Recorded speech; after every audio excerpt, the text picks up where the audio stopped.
Hey, what's up guys, I'm iSmiles, Izzy, whatever you want to call me, and welcome to this week's MetaCorner. Now recently the NFT meta hasn't budged very much. We're still staring the same three big trends we were looking at last week right in the face. With only the big 3D projects starting to see some pretty large decline after all these blatant rug pulls and whatever the fuck I'm looking at here, I truly couldn't tell you. Like Squiggles was a dead rug, like swiped off Opensea, probably forever in the pre-reveal phase, a rug in the truest sense.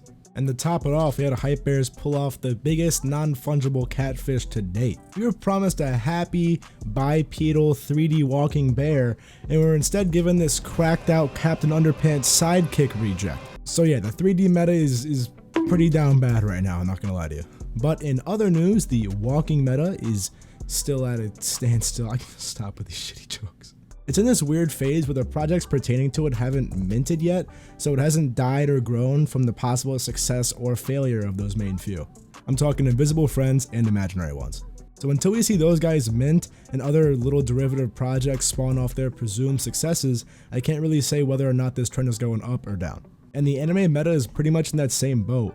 None of these Azuki derivatives or anime inspired projects have minted yet, so depending on how they do, if they survive or fail is going to tell us if we have another month of anime or not. It's like these projects are the fucking Groundhog's Day groundhog, and if they see their volume shadow or not will determine the future of this anime meta. We've also been seeing a lot of new play to earn projects pop up, like a fucking raid party derivative and the imposters, so that could be another upcoming meta if more and more keep popping up. Now another potential upcoming meta could be the resurgence of that little cute trend we had a while back.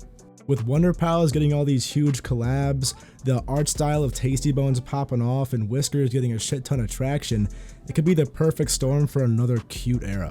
Because for like a big meta to start, you need some kind of project to kind of spearhead the way and get crazy success on secondary that's going to spawn a bunch of FOMO into other cute projects. So if these guys mint and do absolutely wild on the secondary market, you're going to see a lot of other cute projects follow suit. So watch out for those. Okay, well I know that was a pretty short kind of first section of the meta corner, but there really wasn't that much to cover for the week. So on to our ending segment. Last week we had our hot take, but this week I'm introducing a whole new one, the small project spotlight.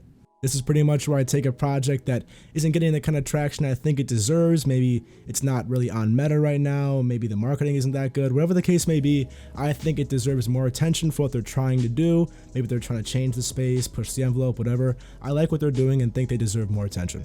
And this week the spotlight is on Soul Splicers.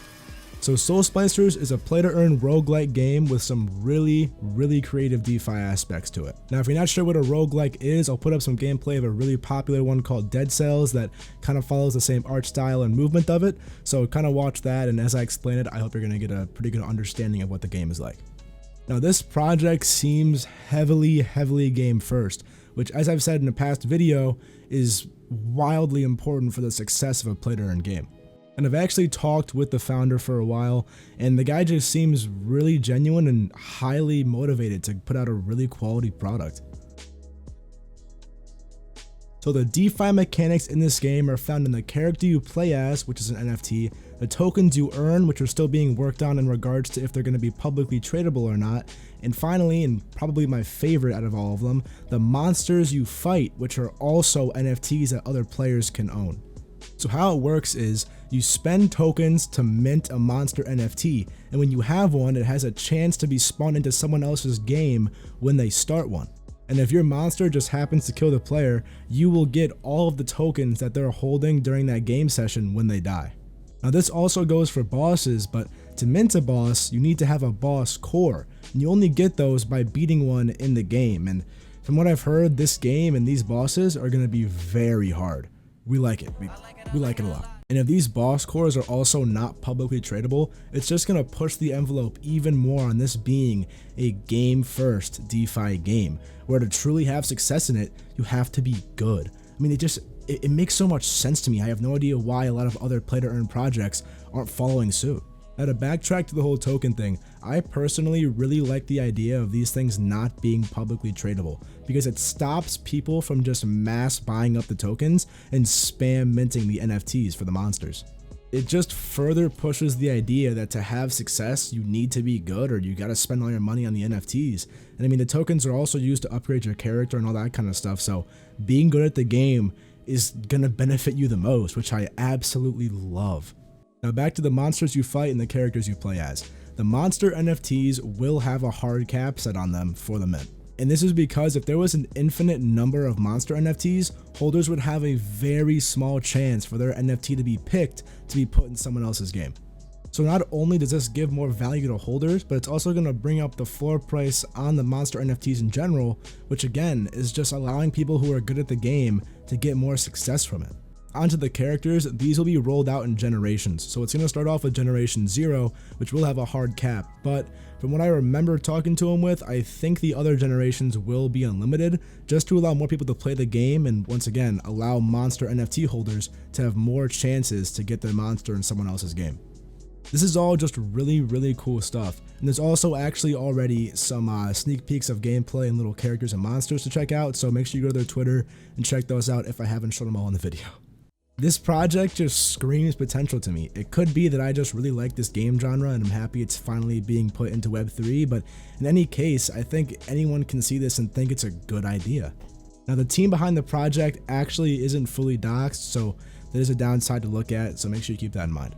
Now to look beyond this game alone, the developer does say that he wants to make more after this and kind of have this game serve as a launch pad for a Web3 indie game studio.